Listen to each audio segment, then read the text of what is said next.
السلام علیکم ورحمۃ اللہ۔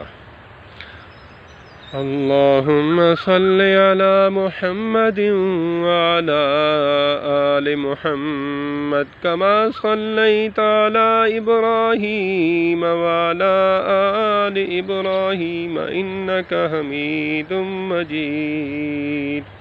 اللہم بارک علی محمد وعلی آل محمد کما بارکت علی ابراہیم وعلی آل ابراہیم انک حمید مجید۔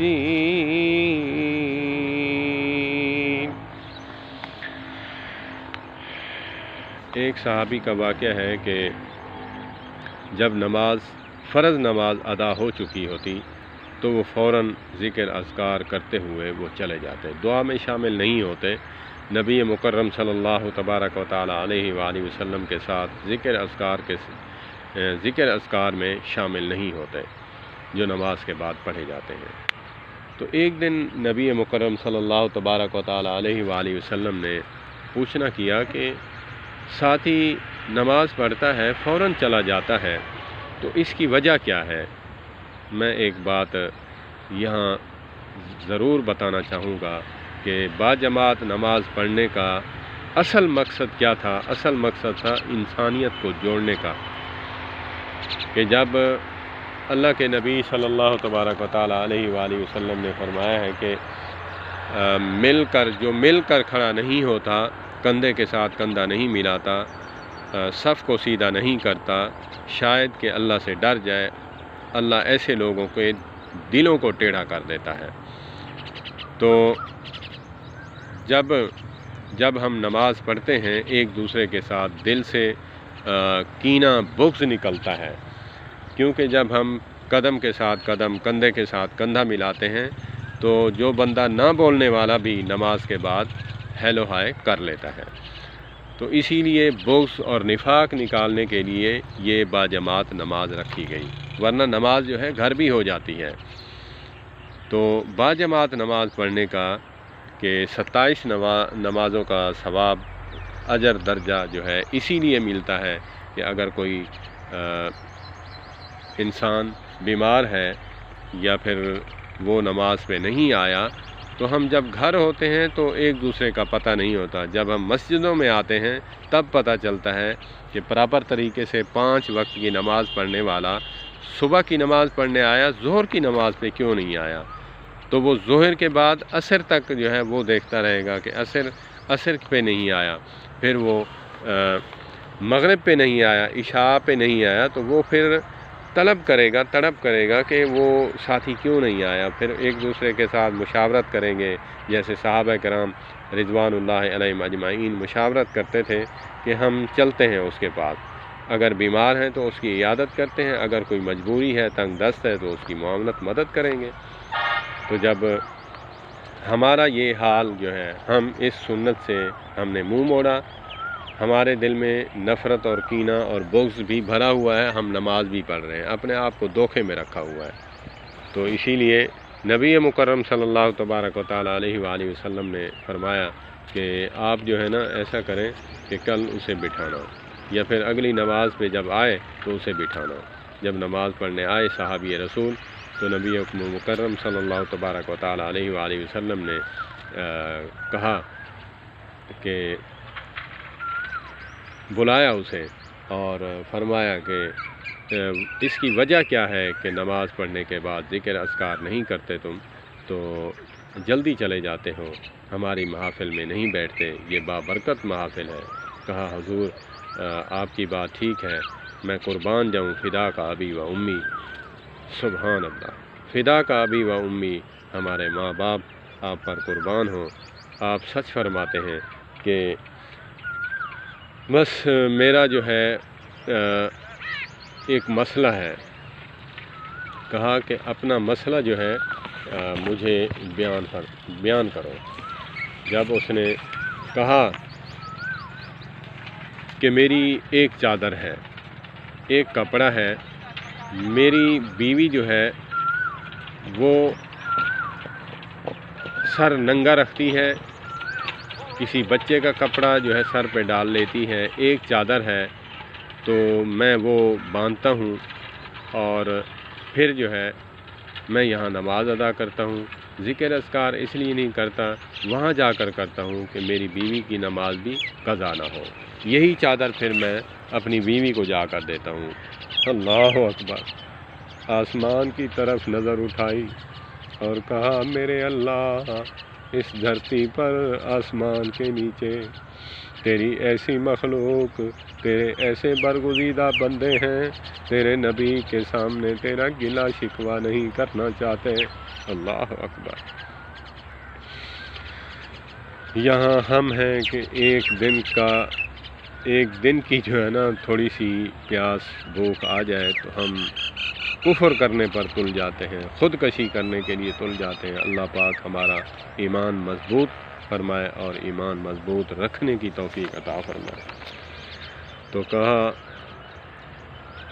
یا اللہ تیرے ایسے بندے ہیں، یہ فرشتہ صفت انسان، میں پوچھتا ہوں یہ بتانے کی جو ہے کوشش نہیں کرتا، یہ بتانا ہی نہیں چاہتا کہ میرے اللہ کا شکوہ نہ ہو کہ اتنا عرصہ میں نے کھلایا اور جو ہے میں نے فراوانی دی، اگر 2-4 دن آ گیا تو اس نے گلے شکوے شروع کر دیے۔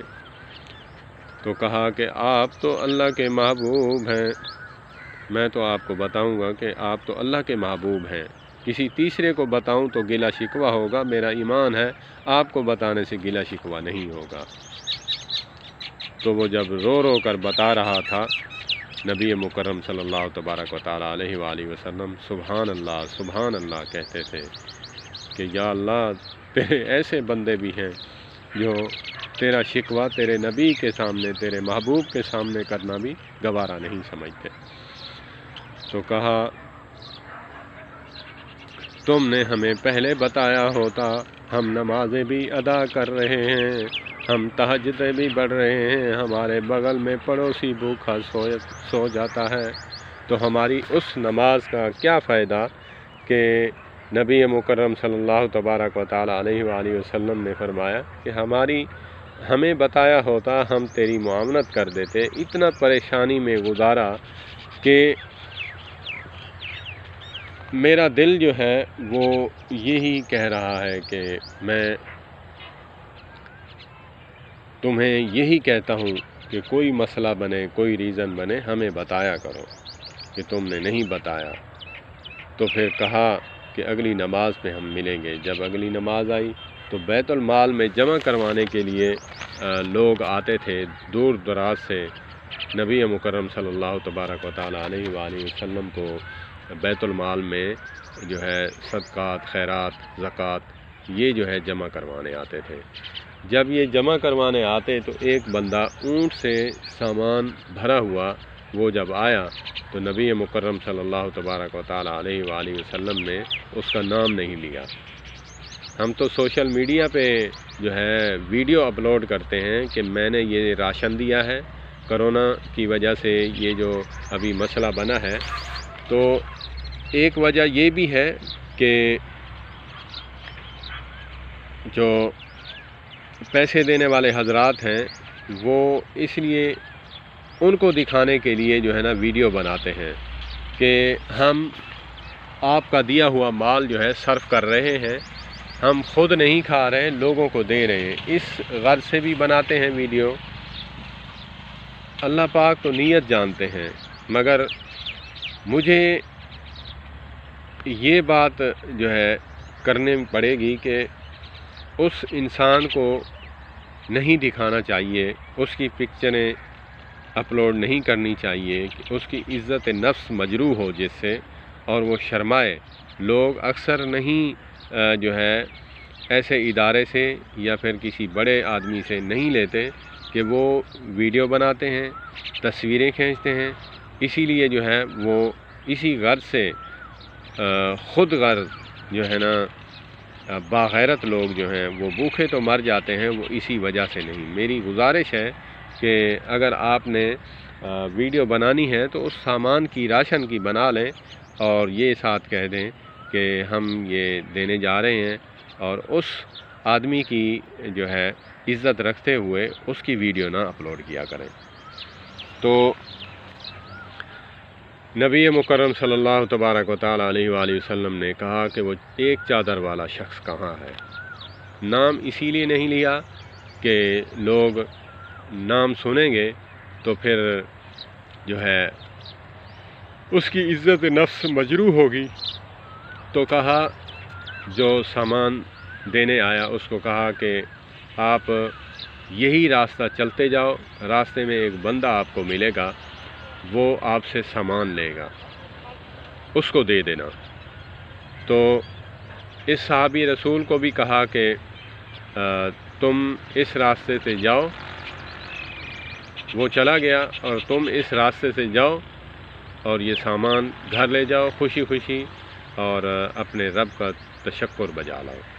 تو جب سامان لے کر چلا گیا تو دروازہ کھٹکھٹایا، تو بیوی نے دروازہ کھولا، پوچھا کہ کون؟ کہا کہ میں تیرا خامند ہوں۔ جب دروازہ کھولا اور دیکھا ساز و سامان بھرا ہوا ہے اونٹ کا، اور دیکھ کر جو ہے اس نے دروازہ بند کر دیا۔ اللہ اکبر! جب خامند ایسے ہوں، مرد ایسے ہوں، تو عورتیں بھی باکمال ہوتی ہیں۔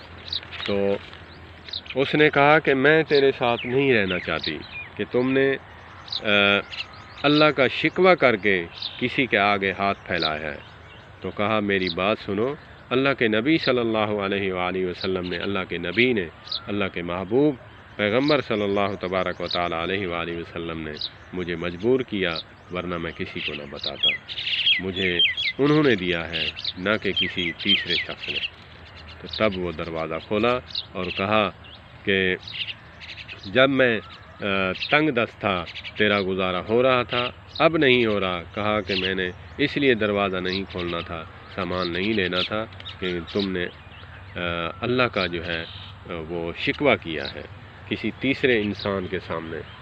تو اسی لیے ہمیں بھی اللہ پاک سے امیدیں لگانی چاہیے، اور اللہ پاک ہمیں جو ہے تشکر کرنے کی توفیق عطا فرمائے۔ وآخر دعوانا الحمد للہ رب العالمین۔